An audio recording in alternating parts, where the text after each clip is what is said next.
देखिए मित्रों, इस वीडियो में कुछ वैसे शब्दों की बात करेंगे जिनकी मात्रा गणना करते समय थोड़ा विवाद या कहें तो मतभिन्नता हो जाती है। उच्चारण के आधार पर वे शब्द कुछ आते हैं और लिखने के आधार पर वे शब्द कुछ और आते हैं। आइए देखते हैं। अब जैसे यहाँ देखिए, स्कूल शब्द आधा स है तो उसको हमने कुछ नहीं माना क्योंकि वो आधा है और आगे है, इसके पहले कोई अक्षर नहीं है। क में बड़ी ऊ की मात्रा तो ये 2 हो गया। ल में अ लगा हुआ यानी लघु वर्ण है, लघु स्वर, तो वो 1 हो गया, तो ये 2-1 हो गया। 0 हटा ही देते हैं, मैंने समझाने के लिए ऐसे ही लिख दिया था। तो ये 2 है। अब इसमें पंगा क्या है कि उच्चारण से समझिए, इसका उच्चारण क्या होगा? स्कूल। इसको कुछ लोग बोलते हैं, हम कुछ लोग क्या, मैं भी बोलता हूं क्योंकि इधर हमारे बिहार तरफ इसका उच्चारण स्कूल होता है। बोलचाल में मुझे भी यही बोलने की आदत है, स्कूल। अब स्कूल बोलेंगे तो इसकी मात्रा गणना क्या हो गई? ये हो गई। जो 2-1 था वो 1-1 2-1 हो गया, या कहें तो इसको मिलाकर 2 भी मान सकते हैं। तो ये तगण यानी 5 क्रम में आ गया, तगण वाले क्रम में आ गया।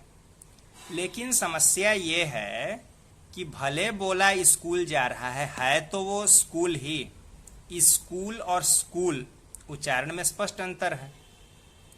तो अगर इसको दोहे में फिट करना पड़े तो ये लें कि ये लें? उत्तर होगा ये लीजिए। ये मैं एक शब्द से समझा रहा हूं, लेकिन ऐसा जो भी शब्द आए सबके लिए आपको इसी का ध्यान रखना है, क्योंकि बोलचाल ऐसा एक माध्यम है जो स्थान के अनुसार बदलता रहता है। किसी एरिया में उसका उच्चारण कुछ किसी और तरीके से होगा, कहीं और जाएंगे थोड़ा सा उच्चारण उसको कोई और तरीके से करने लगेगा। उस पर चलेंगे तो हर जगह मात्रा गणना बदलती रहेगी, इसलिए जो नियम है उसी पर गिनना चाहिए। ऐसा ही एक फंसाने वाला शब्द है प्रकृति। इसको लेके वैसे ही पंगा होता रहता है। कोई कहेगा कि ये 1-1-1 है, कोई कहेगा कि ये 2-1-1 है। अब क्या है? तो अब प्रकृति जो है इसको आप खुद बोलकर देखिए। प्रकृति ऐसे तो बोलते नहीं है, प्रकृति। तो प्रक एक साथ आ गया तो वो 2 ही कहा जाएगा। रीति, प्रक जब एक साथ आ गया तो रीति बच गई, तो रीति और री में भी छोटी की मात्रा है। तो ये क्योंकि ये री है, र वाला ई नहीं है, री है, री ऋषि वाला, ये वाला,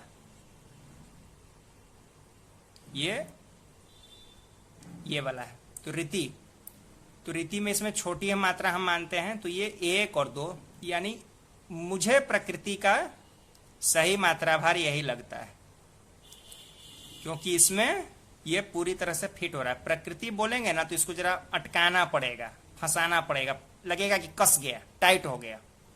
कपड़ा होता है ना, पहनने में टाइट हो जाता है शरीर से, तो ये 1-1-1 में टाइट हो जाता है।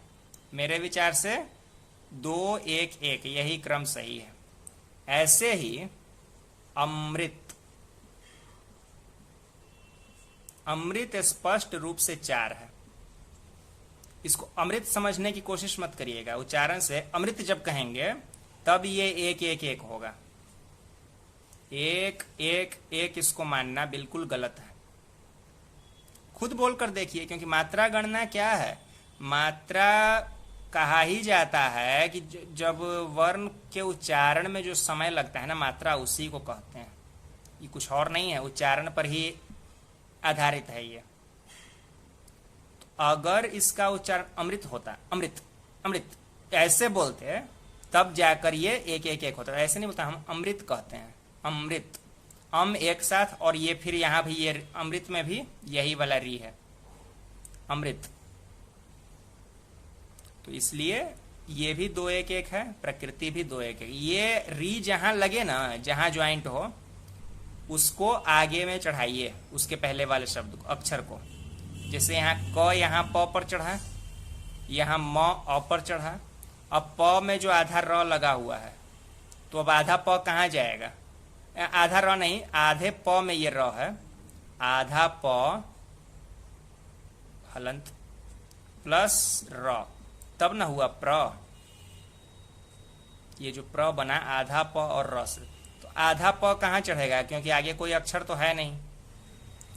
तो इस तरह से इसके जितने भी इस तरह के शब्द होते हैं ना, उच्चारण के चक्कर में उनका मात्रा भार अलग अलग हो जाता है। तो इसलिए हमको दोनों बातों का ध्यान देना जरूरी है कि उसको लिखा क्या जा रहा है और उसको बोला क्या जा रहा है। सिर्फ उच्चारण से चलेंगे तो भी बात बिगड़ेगी, और सिर्फ लिखे हुए पर चलेंगे तो भी बात बिगड़ेगी। क्योंकि अगर सिर्फ उच्चारण पर चले, जैसा मैंने पहले कहा, स्थान के आधार पर उच्चारण अलग अलग हो जाता है, लेकिन लिखे हुए के आधार पर चलेंगे तो वो सब जगह एक जैसा रहेगा।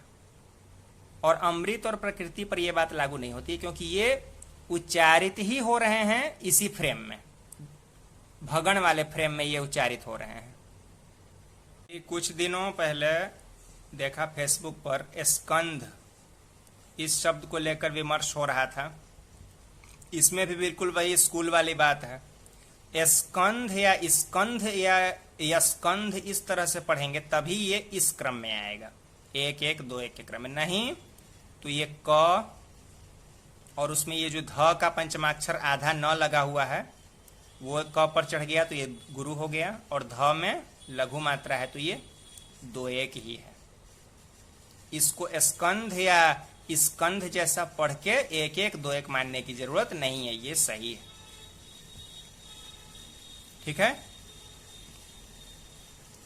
तो ऐसे शब्दों में इन बातों का ध्यान रखना चाहिए गिनते समय। आशा है आप लोगों को मदद जरूर मिली होगी। किसी और शब्द पर फंस रहे हो कमेंट बॉक्स में बिल्कुल पूछिए।